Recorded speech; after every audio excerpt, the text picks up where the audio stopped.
Today's show meteorologist and fan favorite Al Roker revealed that his daughter had tied the knot. This was such exciting news, but there was a catch, which included a major health crisis intertwined with the big day. So, what is going on, and will everyone be okay? Keep reading for more details. It was a big day for Al Roker and Deborah Roberts' daughter, Layla Roker. The 27-year-old married Sylvain Greicourt in Paris after a year engagement. However, the two had been dating for 7 years before Sylvain popped the question, so it was a long time coming. Now, Al had mentioned that Layla and Sylvain were preparing to walk down the aisle around Mother's Day 2026. Yet, he did not give away any specifics until the Tuesday, May 12th episode of The Today Show. That was when he stated he had been in Europe for Layla's wedding, but that was not all. On his way home, the CDC was asking people to voluntarily test, but the meteorologist had no idea why. He explained this when the anchors were discussing hantavirus. It was supposed to be a celebratory moment, and then it was somewhat derailed by the possibility of the virus.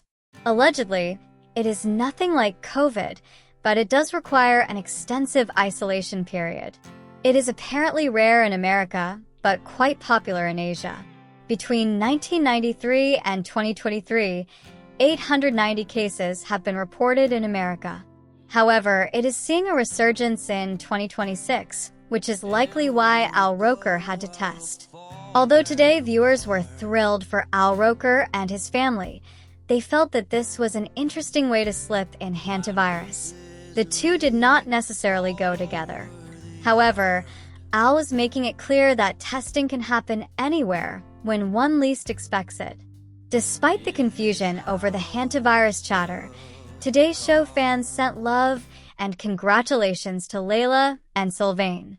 They have always loved Al Roker and have watched his family grow over the years. So, to see Layla become a wife was so exciting.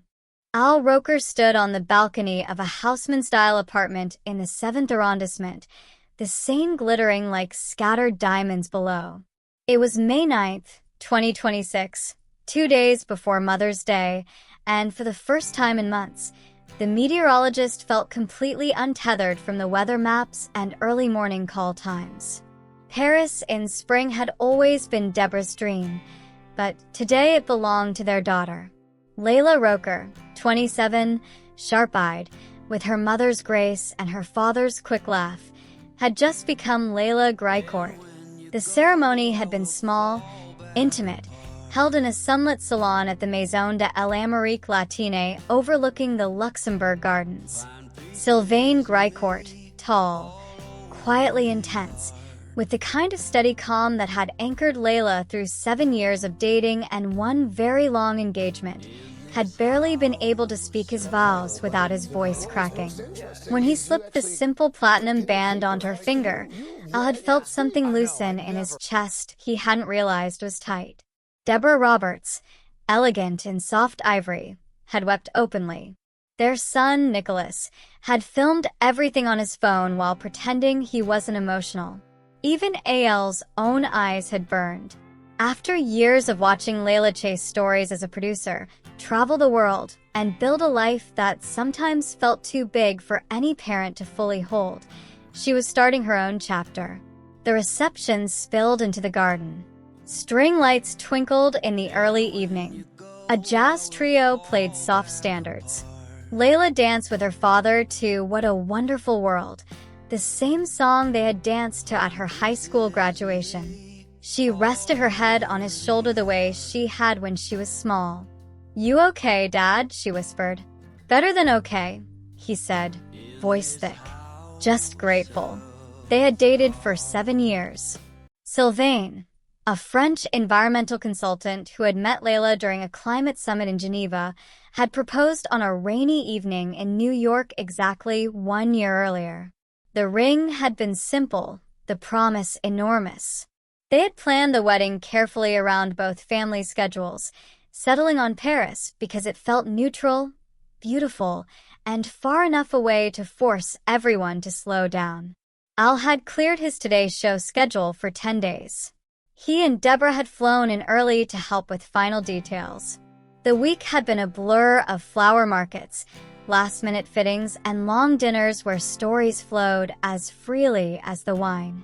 For once, Al wasn't checking radar models or worrying about the next hurricane season.